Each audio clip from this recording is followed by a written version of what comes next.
बिहार की परिषदीय प्राथमिक विद्यालयों में हो रही लगभग 80,000 पदों पर शिक्षक भर्ती के संदर्भ में बीएड अभ्यर्थियों की एलिजिबिलिटी के संदर्भ में आज के प्रेस कॉन्फ्रेंस में बीपीएससी के चेयरमैन के द्वारा कुछ महत्वपूर्ण स्टेटमेंट दिया गया है शायराना अंदाज में। इस स्टेटमेंट के बाद से अभ्यर्थी और ज़्यादा कंफ्यूज हो चुके हैं कि इस भर्ती में बीएड अभ्यर्थियों का रिजल्ट जारी होगा अथवा नहीं, उनका अभ्यर्थन रहेगा अथवा कैंसिल कर दिया गया है। उनके स्टेटमेंट को पूरी तरीके से डिकोड करने की कोशिश करेंगे और इस वीडियो के अंत तक आप एक नतीजे पर खुद पहुंच सकते हैं कि बीएड अभ्यर्थी इस शिक्षक भर्ती में सेफ है अथवा नहीं, उनका रिजल्ट जारी होने जा रहा है अथवा नहीं। नमस्कार दोस्तों, मेरा नाम है नीरज, आप देख रहे हैं कैरियर बिट यूट्यूब चैनल। अगर आप इस चैनल पर पहली बार विजिट कर रहे हैं तो इसको सब्सक्राइब करते हुए बेल आइकन को प्रेस करना ना भूलें। सबसे पहले बीपीएससी के चेयरमैन के द्वारा जो स्टेटमेंट दिया गया है, मैं उम्मीद करता हूं आपने मीडिया में देख लिया होगा, और अगर नहीं देखा है तो मैं उनके ही स्टेटमेंट को कोट करने जा रहा हूं। उन्होंने क्या कुछ कहा है अब आगे सुनिए। बीएड के मुद्दे पर उन्होंने ये कहा, उन्होंने एक गाने का जिक्र करते हुए, गाने को कोट करते हुए कहा, तुम्ही ने दर्द दिया है तुम ही दवा देना। इसके बाद से वह अपने स्टेटमेंट को बोलते हैं, जिसने दर्द दिया है दवा भी तो वही दे सकता है। जब तक दवा नहीं है तब तक इलाज संभव नहीं है और दर्द के साथ ही जीवन आगे बढ़ाना पड़ेगा। इतना बोलने के बाद वो ये कहते हैं, हम लाए हैं कश्ती तूफान से निकाल करके, अब तो सफल अभ्यर्थियों के हाथ में है कि कैसे इसे संभाल करके रखते हैं। ये पूरा उनका स्टेटमेंट था बीएड की प्राथमिक एलिजिबिलिटी के संदर्भ में। अब एक एक लाइन और एक एक शब्द उनके बहुत ज़्यादा महत्वपूर्ण हो चुके हैं। एक एक शब्दों को आप समझेंगे तभी आप समझ पाएंगे कि इसमें बीएड अभ्यर्थियों का रिजल्ट जारी होगा अथवा नहीं। उनका जो एक लाइन है, हम लाए हैं कश्ती तूफान से निकाल करके, अब तो सफल अभ्यर्थियों के हाथ में है कि वो कैसे इसे संभाल करके रखते हैं। ये लाइन आप बीएड अभ्यर्थियों की एलिजिबिलिटी से जोड़ करके देखिए।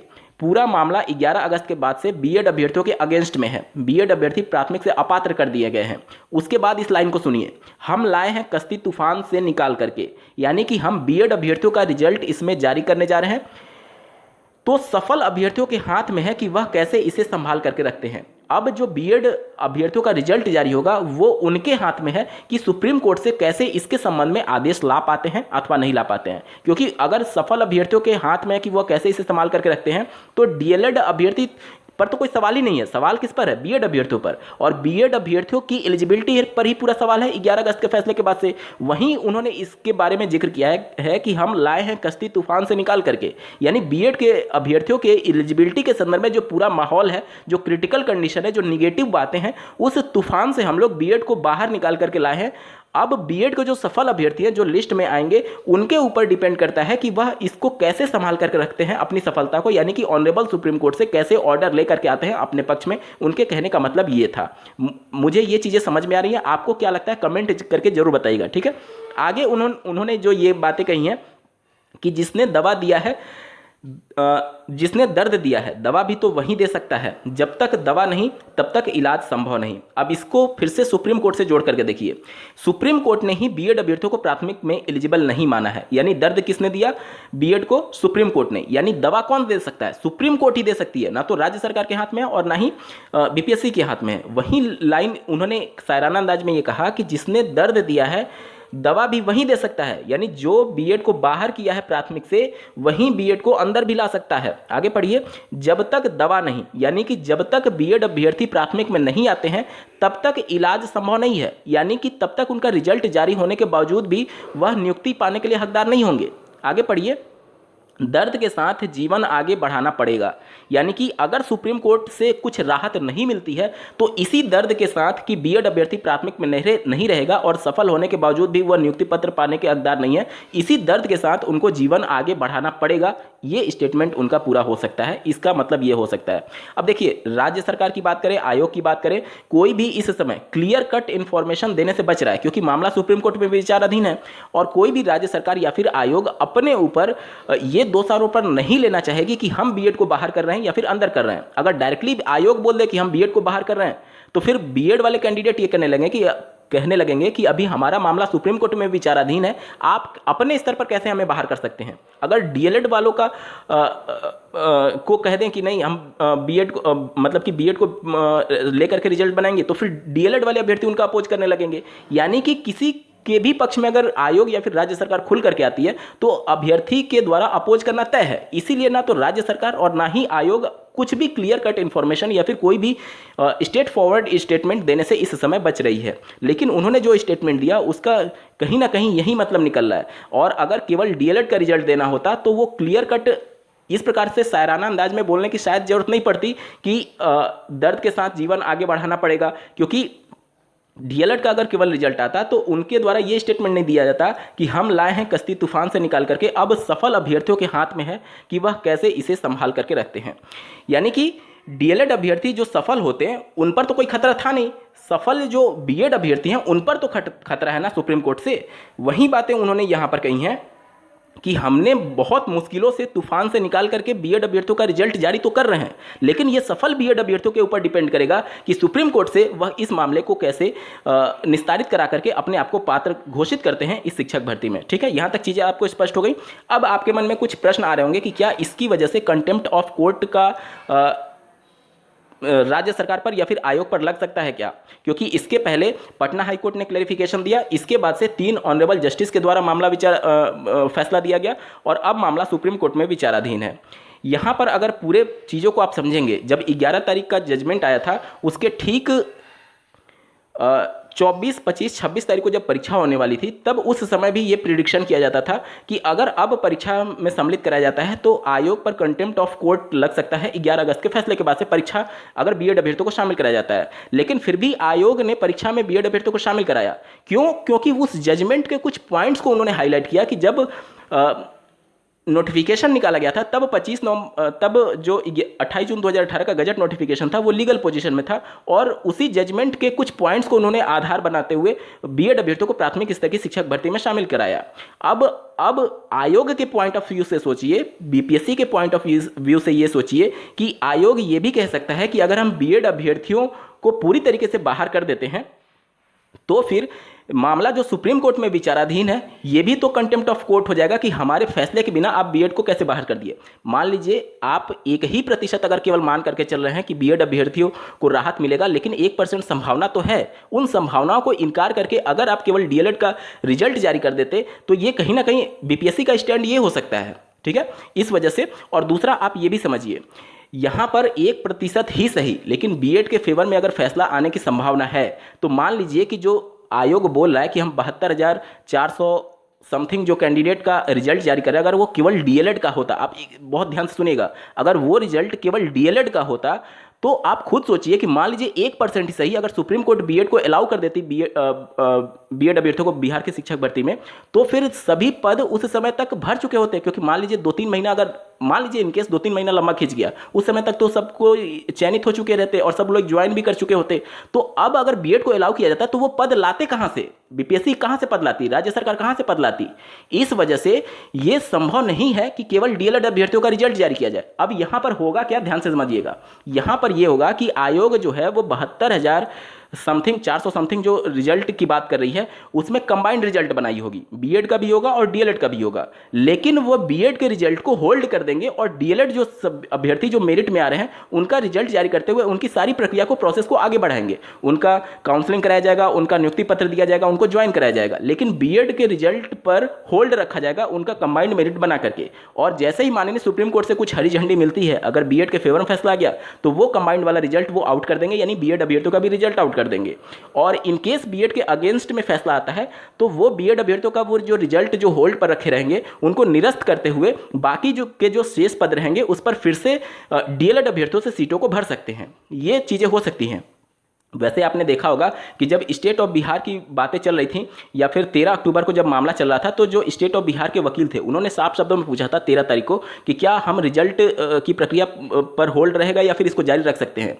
तो कोई भी ना तो होल्ड रखने की बात कही थी और ना ही प्रक्रिया पर स्टे लगाने की बात कही थी। यानी राज्य सरकार स्वतंत्र है रिजल्ट जारी करने के संदर्भ में, और राज्य सरकार पर रिजल्ट जारी करने के लिए कोई कंटेम्प्ट ऑफ कोर्ट अगर बीपीएससी के पॉइंट ऑफ व्यू से देखें तो वो नहीं हो सकता। क्योंकि 1% भी अगर संभावना है, मान लीजिए 0.0001% की अगर संभावना मान करके चलिए कि बीएड की जीत हो सकती है, तो संभावना तो है। अगर बीएड के फेवर में मान लीजिए 1% अगर रिजल्ट आ गया तो उस कंडीशन में आखिर वो पद लाएगी कहां से बीपीएससी। इस वजह से कंबाइंड रिजल्ट बनाना उसकी मजबूरी है।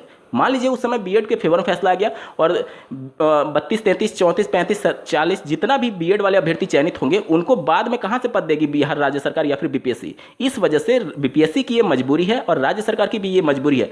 दो प्रक्रिया हो सकती थी, या तो अगर प्रक्रिया को आगे बढ़ाना है तो कंबाइंड रिजल्ट बना करके चीज़ों को होल्ड पर रखा जाए, और अगर सुप्रीम कोर्ट से फैसला निस्तारित होता है तो उसके बाद से बीएड अभ्यर्थियों को बाहर करके केवल डीएलएड से इसको भरा जा सकता है, मतलब दूसरी लिस्ट आ सकती है केवल डीएलएड की। और या तो पहला ये हो सकता है, या तो पूरी भर्ती प्रक्रिया को ही रोक दे राज्य सरकार और बीपीएससी और वेट करे सुप्रीम कोर्ट के फैसले का, उसके बाद से उनके आदेश के अनुसार जो भी अप्रोप्रिएट होगा उसकी हिसाब से भर्ती प्रक्रिया को आगे कंप्लीट कराई जाए। अब चूंकि राज्य सरकार का स्टैंड ये है कि हम भर्ती प्रक्रिया को नहीं रोकेंगे, और इसके लिए बाकायदा उन्होंने सुप्रीम कोर्ट से आदेश भी ले लिया, मौखिक तौर पर ही सही, वो बातें लिख करके नहीं आई, लेकिन आप उनका अगर वो लाइव वाला जो पूरा सुनवाई चल रहा था अगर उसको सुनेंगे तो उसमें स्टेट ऑफ बिहार के जो वकील थे उन्होंने साफ तौर पर पूछा था रिजल्ट के बारे में, तो ऑनरेबल सुप्रीम कोर्ट ने कहा था कि कोई भी स्टे नहीं रहेगा, कोई भी ये सभी चीज़ें नहीं रहेंगी।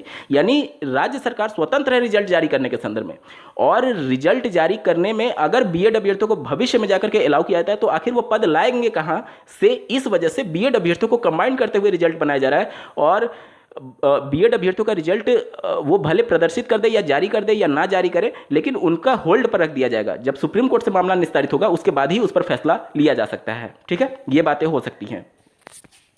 अब डीएलएड अभ्यर्थियों के पॉइंट ऑफ व्यू से देखा जाए तो वो नहीं चाहेंगे कि कंबाइंड रिजल्ट बने, वो उनके फेवर में ये बातें हैं कि कैसे भी करके भले रिजल्ट 1-2 महीना लेट करना पड़े, रिजल्ट केवल डीएलएड अभ्यर्थियों का आना चाहिए, क्योंकि अगर एक बार अभ्यर्थी चयनित हो गया बीएड अभ्यर्थी तो भविष्य में चाहे जो कंडीशन बने, लेकिन उनको सिस्टम से निकालना कोर्ट कचहरी का बहुत लंबा पूरा मामला हो जाता है। आप मध्य प्रदेश देख लीजिए, छत्तीसगढ़ देख लीजिए, हिमाचल प्रदेश देख लीजिए, इन सबको देखते हुए डीएड जो बिहार के कैंडिडेट है वो कभी भी नहीं चाहेंगे कि बीएड के साथ रिजल्ट को जारी किया जाए, भले ही बिहार राज्य सरकार आयोग आश्वासन दे कि हम इनके रिजल्ट को होल्ड पर रखेंगे और जैसे ही सुप्रीम कोर्ट आदेश देगा हम इनको बाहर करके आप जो कैंडिडेट हैं डीएड वाले उनसे हम सीटों को भरेंगे। लेकिन कहीं ना कहीं इन सभी चीज़ों में बहुत लंबा वक्त लग जाएगा, और इन सब से बचने के लिए डीएलएड अभ्यर्थी पूरी तरीके से इसका विरोध करेंगे। अगर राज्य सरकार और आयोग मान जाती है तब तो ठीक है, अन्यथा की कंडीशन में उनके पास विकल्प खुला रहेगा कि वो हाई कोर्ट में या फिर सुप्रीम कोर्ट में इस मामले को चैलेंज करें, और अगर इस प्रकार के मामले को गंभीरता से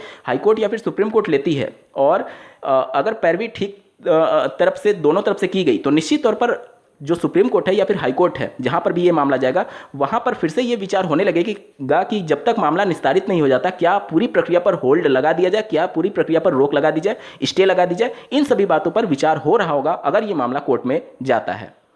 वहीं बीएड के परिप्रेक्ष्य से आप देखेंगे तो वो हर हाल में कंबाइंड रिजल्ट जारी करने के पक्ष में होगा, भले ही रिजल्ट पर प्रक्रिया आगे ना बढ़े, लेकिन बीएड को शामिल कराते हुए रिजल्ट जारी कराना प्रथम प्राथमिकता होगी। और राज्य सरकार की भी यही प्रथम प्राथमिकता है, क्योंकि राज्य सरकार प्रक्रिया को रोकना नहीं चाहती है, और प्रक्रिया अगर नहीं रुक रही है तो इसके लिए जरूरी यह है कि पद को होल्ड करके रखा जाए बीएड अभ्यर्थियों के लिए जब तक कि मामला सुप्रीम कोर्ट से निस्तारित नहीं हो जाता। क्योंकि अगर सुप्रीम कोर्ट उनको बीएड अभ्यर्थियों के फेवर में फैसला दे दी और डीएलएड अभ्यर्थियों से ये पद भर गए, उस कंडीशन में राज्य सरकार के पास पद नहीं रहे होंगे कि वो बीएड अभ्यर्थियों को फिर से उसमें शामिल कराए। ठीक है, तो ये सभी पूरा चीजें हो सकती हैं।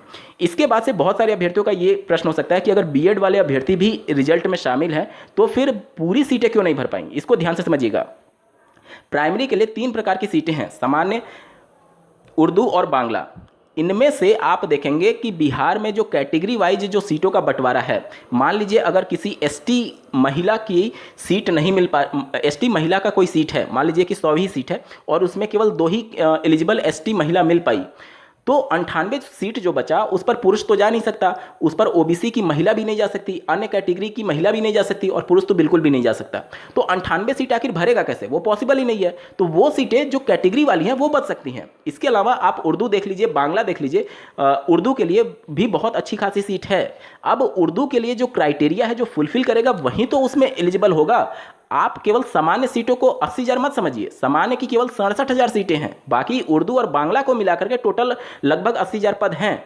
तो उर्दू के लगभग 12,000 के आसपास पद हैं, उसमें मान लीजिए कोई महिला कैंडिडेट एससी में एसटी में नहीं मिल पाती है तो वो अदर कैंडिडेट से या फिर अदर अदर स्टेट का तो कोई ऑप्शन ही नहीं है, क्योंकि कैटेगरी का लाभ केवल बिहार की कैंडिडेट को ही मिलेगा जिनका डोमिसाइल बिहार होगा। और उसमें भी महिलाओं का भी कंडीशन है कि 50% सीटें उनकी हैं। अब मान लीजिए महिला कैंडिडेट नहीं मिल पा रही है इतने सारे कंडीशन लगाने के बावजूद, लगाने के बाद, तो फिर वो सीटें जाहिर सी बात है वैकेंट हो जाएंगी। और वहीं सीटें वैकेंट होते होते आपको 7-8 हज़ार का गैप दिख रहा है, जो कि सीटें नहीं भर पाई हैं। तो आप इसको ये मत मानिए कि केवल डीएलएड अभ्यर्थी हैं इस वजह से सीटें नहीं भर पाई हैं, नहीं, ऐसा नहीं है। वहाँ पर इतने सारे कंडीशन हैं कि महिलाओं के लिए 50% सीटें रिजर्व कर दी गई हैं। इसके बाद से उर्दू भी है, बांग्ला भी है। उर्दू जो एलिजिबल होगा वहीं तो केवल उसमें फाइट करेगा, बांग्ला जो एलिजिबल होगा वहीं तो फाइट करेगा, और उसमें भी SC ST अलग अलग कैटेगरी करेंगे, तो शायद वो महिला या फिर पुरुष नहीं मिल पा रहे होंगे, इस वजह से वो सीटें खाली रही होंगी। इन सभी मामलों के परिप्रेक्ष्य में आपका क्या कुछ कहना है कमेंट के माध्यम से जरूर बताइएगा, और ऐसे ही महत्वपूर्ण अपडेट के लिए चैनल को सब्सक्राइब करना ना भूलें। इस वीडियो को देखने के लिए आपका बहुत बहुत धन्यवाद। भगवान करे आपका दिन शुभ हो।